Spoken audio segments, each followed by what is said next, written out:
bukag kayo.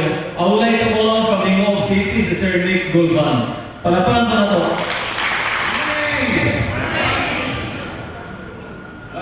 Akong pagdawag din sa inyong matubangan o ang bitasyon sa atong upline, Mr. Ray Paraguya. Hindi nga ako to-share kaninyo karong hapuna o ang kahintang na nahitabo sa akong inahan dito sa Bicol Region, particularly sa Burias Island. Last December 15, pagan ako sa akong gustoon ng among inahan, dili na mukaon, dili na makainom o tubig o nagpinal na. Unya sa akong kabalaka, naningkamot ko na makabiyahe dayon kayo dito sa amo sa Masbate. Kaya ang Burias Island is a part of Masbate. Ang problema kay pulibok ang tanan na masakyan sa aeroplano as well as sa barko. Hangtod na nakakuha ko og ticket sa barko 28 na sa December. Imagine 15 pa ako ipaybalo. Nakaabot ako dito sa amo sa Masbate December 31 sa gabi. October man ako nakita ang akong inahan nga naglisod na siya, kadagsa na siya ginhawa, unya wala na siya kailangan sa ako. Kuno sa natong gaging adlaw wala pa kong abot, sige pangita sa ako kay ako may kamugulanan. Ang akong mga igsuon kanan dito na natapok na kaysa bulikat pa niya ginhawa, gipatawag na niya ang akong mga igsuon kay murag ready na siya nga mamatay. Kay wala naman siya kasabot sa iyang ibake. Maayo nga ni kaya akong sister wife, ang akong asawa ko, yung nato karon na sa Lanisa, naging distributor siya din sa DLA.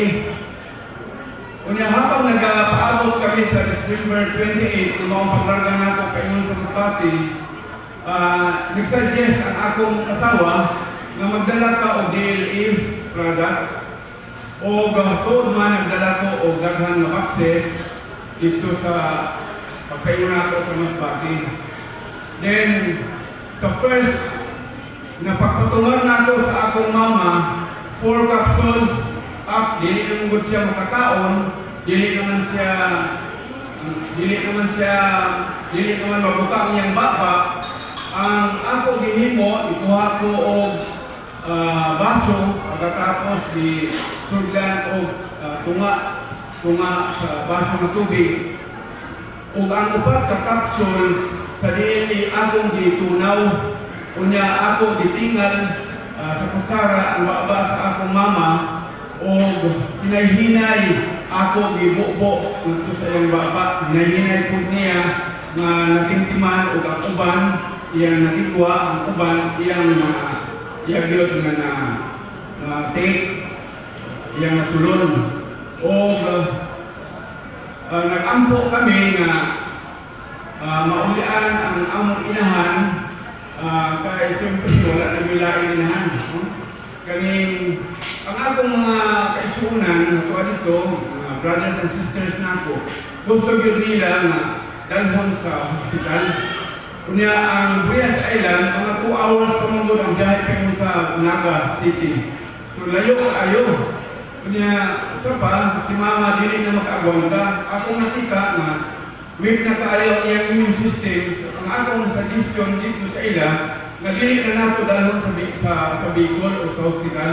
Kailangan dili niya siya kaabot dito sa provincial hospital o din hospital sa Naga City. Totoo man, ipadayon ako, isang suko, padayon ako pagkambal ang among inahan, isang suko ang akong mga igsuon. Kay dili sila sold out ni ining food supplement akong gidala, DLA. Pagkabungkag nga na, January 1, bagong tuig, gikaluyan sa Ginoo na si mama nakailan na sa ako. Okay.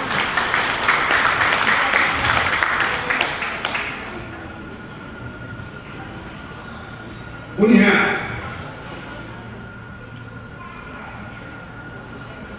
Maugapon ang prescription na akong gihatag. Tig-upat ka capsules 3 times a day. Sa diha nakahulot siya o sa diha 3 days na nasigit tuman sa spirulina. Nakapangayo si mama o lugaw. Kaya mukhaon siya. Nakapraise ka! Dayon, sige, padayon hangtod nga nakakumit ko sa ila na dili ko mobiya dali sa ako interest na dili pagyod makarecover ang ako inahan.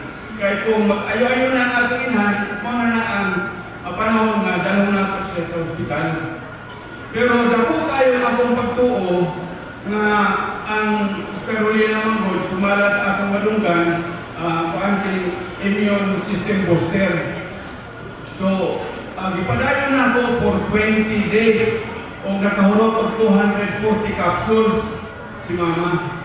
Then, kaluoy sa Diyos nga sa dihang niabot na ang 20 days na ako na pagtumar sa iya, nakalakaw si mama. Okay. Nakalakaw si mama o daghan kayo ang mga silingan namo nga natingala nga dili naman daw to maulian si mama nganong unsay mirakulo nga unsay tambal na akong gidala nga naayo man ang akong inahan.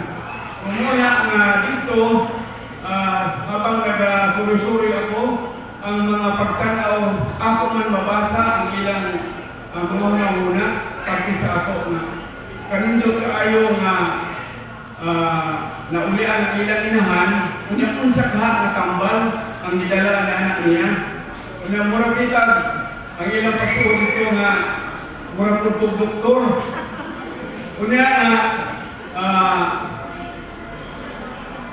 ang uban dito nga naa sa Rural Health Center kay kadaghanan mga especially wala pa sila masinati kabayan ng DNA. Dili sila mo too. Pero sa diyan istoryahan ako, mawalay lain nga nakaayo sa akong inahan gawas lamang ilang DNA. Diha pa sila nito na maayo nila ang DNA. O mauna na last February, ipaulit ko na yung painom dinhi sa ato dari sa Misamis Oriental kay aron na mo-join ko sa DNA Naturals Incorporated. Ang akong asawa primero mao siya ang distributor. That time din ako kay sold out. Karon last March 1 nagpa-member ako din sa DNA. Dahil ako sa pamimber ang among anak, ang among isa ka anak ni Adinhe sa Pinas, amo sa pamimber. Dayon, balupak din sila ng among anak, okay, ang sana sa Cebu, amo sa siya kumbensihon nga mamimber sa DNA. Kay mas labaw pa kini siya sa kanang expected nato nga pension.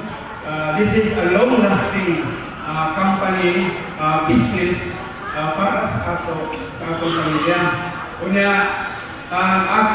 ang amo ko ng anak ng tuwa sa New Zealand, amo sa gipadalahan o leaflets, flyers. Kinakonvince ko na mo nga sa internet ang mga istorya na magpamimber ka para nga pwede sa kaniha mag-sales sa New Zealand. Katong sa po namang anak ng tuwa sa Guam. So, bumita sa nagtabo miraculous na contribution miraculous healing na nagtabo sa akong inahan dito sa Bicol region. Walay katarungan na ako o ang tiyong pamilya dili kung intra-dili sa DNA. Kaya kaninyo diha na nagaduha pa kanus apaman kamo magpamimber sa DNA. Ayaw na mo paghulat o you have to decide now. Now na. Thank you very much.